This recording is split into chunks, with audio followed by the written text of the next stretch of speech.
I'll be the last one left when the lights go out. Hello everyone, আমি শুভ্রজিৎ। তো আজকে আমি একটা ব্রিটিশ সিনেমার রিভিউ করব। তো সেই সিনেমাটার নাম হচ্ছে ফেম। এটা 2023 সালে একটা ব্রিটিশ সিনেমা। 2021 সালে কিন্তু এই একই নামে একটা শর্ট ফিল্ম ব্যাফটাতে কিন্তু শর্ট লিস্ট হয়েছিল, নমিনেট হয়েছিল। তো এটা হচ্ছে ওই শর্ট ফিল্মেরই কিন্তু ফিচার ফিল্ম অ্যাডাপ্টেশন। তো এই সিনেমাতে যারা লিড রোলস প্লে করছেন তারা কিন্তু সবাই আর কি গে, হোমোসেক্সুয়াল পিপল। তো এটা মেনলি তাদের গল্প। তো এবারে সিনেমার প্লট সম্বন্ধে একটু বলি। তো এখানে যে লিড ক্যারেক্টার রয়েছে জুলস, সে একজন ড্র্যাগ কুইন ওয়ার্কার। সে একটা মানে ইস্ট লন্ডনের একটা নাইট ক্লাবে সে সেখানে আর কি ওই ড্র্যাগ কুইনের কাজ করে থিয়েটারে। তো ড্র্যাগ কুইনটার মানে কি সেটা আপনারা নেটে সার্চ করলেই বুঝে যাবেন। তো এখানে আমি ওটা আর বললাম না। তো যাই হোক, তার ওখানে জীবন ভালোই চলছিল, তার ওটা দিয়ে ভালো আয় হচ্ছিল। তো একদিন সে দোকানে যায় কিছু জিনিসপত্র কিনতে, মানে একটা মলে যায়।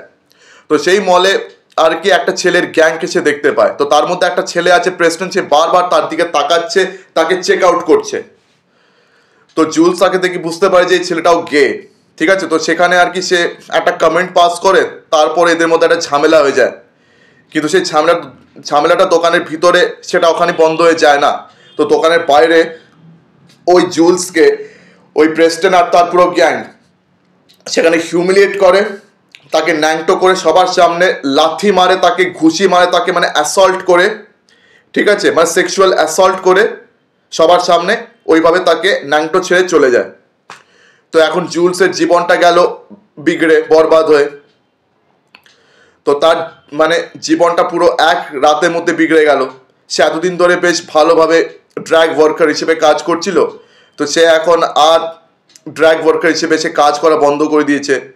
তো সে তার বাকি গে সতীর্থদের সঙ্গে থাকে ঠিকই, কিন্তু সে এখন আর নাইট ক্লাবে সে কাজ করছে না, সে কোথাও বাইরে বেরোচ্ছে না। সে কয়েকদিনের জন্য একদম চুপচাপ হয়ে গেছে, একদম দুঃখী আত্মার মতন তার জীবনটা হয়ে গেছে। যেহেতু তাকে সবার সামনে অ্যাসল্ট করেছে, তাও সেক্সুয়ালি অ্যাসল্ট করেছে এতজন ছেলেরা মিলে। তো তার অবস্থা খুবই খারাপ। তো একদিন এই জুলস সে একটা গে সনাতে গেছে, মানে ওই গে প্রস্টিটিউট, মানে কি বলবো, মানে বুঝেই নিন ব্যাপারটা, ঠিক আছে। তো সে একদিন ওই গে সনাতে গেছে। তো সেখানে আবার ওই ছেলে প্রেস্টনকে সে দেখতে পায়, কিন্তু প্রেস্টন আবার জুলসকে চিনতে পারেনি, ঠিক আছে। জুলস তখন তার নিজের ড্র্যাগ মেকওভারে ছিল, তো ওই কারণে কিন্তু সে এবার জুলসকে চিনতে পারেনি। তো জুলস ঠিক করে যে সে এই ছেলেটা থেকে বদলা নেবে। তো সে তার জন্য ছেলেটাকে সিডিউস করে, সে ছেলেটার সঙ্গে ওখানে সম্বন্ধ তৈরি করে, তারপরে তাদের মধ্যে অনেকবার আর কি সেক্স হয়। তো এইভাবে আর কি সেই ছেলেটার সঙ্গে একটা আলাদা সম্বন্ধ তৈরি করে, তারপরে তার থেকে বদলা নেওয়ার ঠিক করে, যে এই ছেলেটা যেভাবে এক রাতে তার জীবন বরবাদ করেছে, তো এইভাবে এখন জুলস ঠিক করেছে যে সে ওই ছেলেটাকে সবার সামনে বদনাম করে দেবে তার সেক্স ভিডিও ইন্টারনেটে লিক করে। তো এরপরে ব্যাপার স্যাপার কি দাঁড়াবে, এরপরে কি হবে হবে না, এটা নিয়ে গোটা সিনেমা। তো দেখুন, এই সিনেমাটা কিন্তু অবশ্যই সবার জন্য নয়। তবে হ্যাঁ, আপনাদের মধ্যে যারা যারা হোমোসেক্সুয়াল রয়েছেন, যারা যারা গে লেসবিয়ান রয়েছেন, তাদের কাছে সিনেমাটা প্রচণ্ড অ্যাপিলিং। তো এই সিনেমাটা একটা খুবই ক্রিটিক্যাল একটা cinema, it's a very critical film. এটা কিন্তু মেন স্ট্রিম সিনেমা নয়, খুবই ক্রিটিক্যাল একটা সিনেমা। অ্যান্ড এখানে কিন্তু অ্যাক্টিং পারফরমেন্সেস দারুণ হয়েছে, যা যা লিড অ্যাক্টার্স প্রত্যেকের অ্যাক্টিং পারফরমেন্সেস দারুণ হয়েছে। যে জুলসের ক্যারেক্টার প্লে করছে ওই ছেলেটার অ্যাক্টিং পারফরমেন্স সুপার হয়েছে, আর যে প্রেস্টনের ক্যারেক্টার প্লে করছে তারও পারফরমেন্স দারুণ ছিল। তো এখানে আর কি ওই গে সেক্স ওয়ার্কার্স আর এই গে মানুষদের সম্বন্ধটা, ও মানে ওদের ব্যাপার স্যাপার এখানে আমরা পুরো দেখতে পাচ্ছি। সমাজ ওদেরকে কোন চোখে দেখে, আর ওরা কিভাবে বাঁচে, কিভাবে তারা সার্ভাইভ করে। তো তাদের আর কি জীবন, তাদের কষ্ট, তাদের সেক্সুয়াল আর্জ, সব কিছু আমরা এই সিনেমাতে দেখতে পাচ্ছি। তো আপনারা সবাই জানেন যে LGBTQ কমিউনিটিকে কিন্তু সমাজ খুব একটা ভালো চোখে দেখে না, আর আপনারা এই ব্যাপার নিয়ে কিন্তু সবাই বেশ ভালোভাবেই জানেন, কম বেশি হলেও।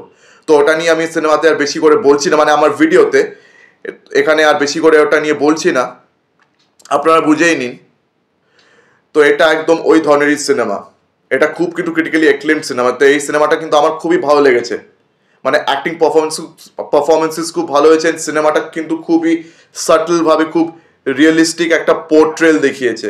মানে এখানেও মানে কোনো মেলোড্রামা রয়েছে তা নয়, no melodrama, no overtly commercial elements, over the top ব্যাপার স্যাপার কিচ্ছু নেই, মেন স্ট্রিম সিনেমা একেবারেই নয়। এটা খুবই রিয়েলিস্টিক একটা পোর্ট্রেল, খুবই রিয়েলিস্টিক একটা সিনেমা।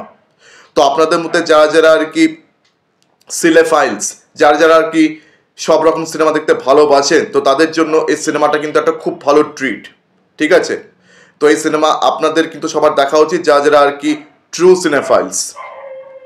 বাদ বাকি তো বলেই দিলাম যে এই সিনেমাটা কমার্শিয়াল নয়, এটা মেন স্ট্রিম সিনেমা নয়।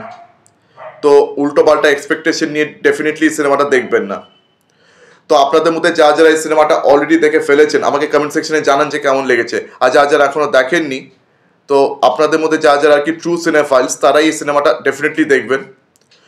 তো আমার ভিডিওটা এখানেই শেষ করলাম। আমার ভিডিও ভালো লেগে থাকলে অবশ্যই লাইক করুন, বেশি বেশি করে আমার ভিডিওটি শেয়ার করে দেবেন। আর হ্যাঁ, আমার চ্যানেলটিকে ডেফিনেটলি সাবস্ক্রাইব করতে ভুলবেন না। তো আজকের দিনের মতন এখানে বিদায় নিলাম। চোখ রাখুন পরবর্তী ভিডিওতে। ধন্যবাদ।